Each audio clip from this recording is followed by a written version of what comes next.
संजय है। मैं गांव खानपुर का निवासी हूँ। सोनीपत डिस्ट्रिक्ट है हमारा।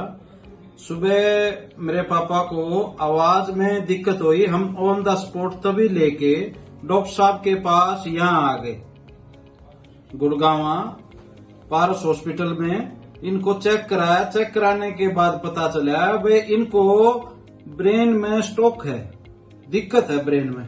तो हम डॉक्टर साहब ने बताया भाई आपके पेरेंट्स को, पापा को ये दिक्कत है। इन्होंने देखा भाई वाकई में ब्रेन स्ट्रोक था। हमने बगैर को समय गवाए इनके पास ले आए और हमारा पिताजी बिल्कुल ठीक हो गए, अच्छे हो गए।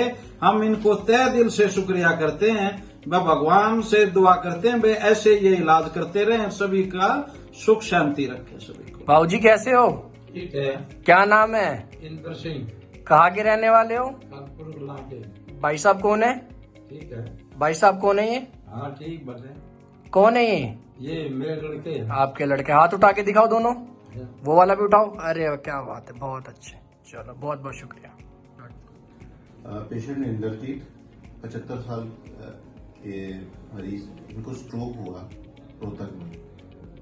जैसे स्ट्रोक हुआ ये मरीज वहाँ के लोकल अस्पताल में गए। उन्होंने खून पतला करने की दवा, क्लॉट बस्टिंग एजेंट दिया, जिससे ये रिकैनलाइज हो गए और ये इनकी अवस्था बेटर हो गई। फिर कुछ दिन के बाद फिर खराब हुए, तो वहाँ से हमें हमारे पास पारस हॉस्पिटल भेज दिया गया। जैसे हम आते साथ ही इमीडिएटली हमने तुरंत एक MRI किया। MRI में हम देख रहे हैं, ये MRI में हमने देखा स्ट्रोक बढ़ रहा था। जो पहले वाला MRI था उसके कंपैरिजन में स्ट्रोक बढ़ रहा था। फिर इमीडिएटली उसको देखते हुए हम एंजियोग्राफी के लिए मरीज को हमने शिफ्ट किया। एंजियोग्राफी में हमने देखा, ये आपको इमेज दिख रही है, पेशेंट के पैर के रास्ते एंजियोग्राफी हुई।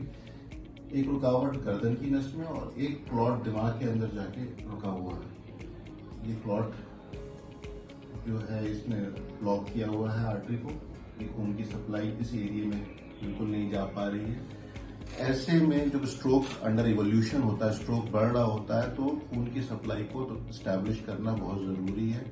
अगर उनकी सप्लाई को हम स्टैब्लिश टाइम पे कर पाते हैं तो हम जो ब्रेन पैरेन्काइमा उसको बचा पाते हैं, पेशेंट की फंक्शनैलिटी वापस ला सकते हैं अगर ये टाइम पे किया जाए। क्योंकि मरीज बिल्कुल दवा डाल के हमारे पास दवा वहाँ के लोकल हॉस्पिटल में लग गई, जिसे हम ड्रिप एंड शिप पॉलिसी कहते हैं।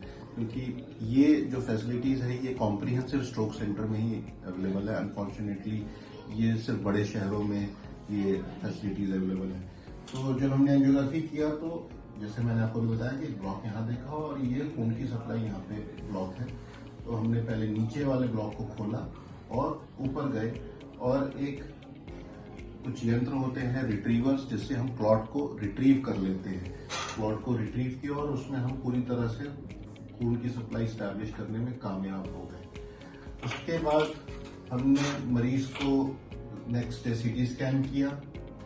उस CT स्कैन की हम इमेज आपको दिखाते हैं और उसमें हम कामयाब रहे ब्रेन पैरेन्काइमा को बचाने में इस प्रोसीजर से। और मरीज ने अपनी फंक्शनैलिटी दूसरे दिन से मरीज इम्प्रूव होना चालू हो गया था। और अब अभी हमारे पास OPD फॉलोअप में आते हैं, ये कम्प्लीटली रिकवर कर चुके हैं।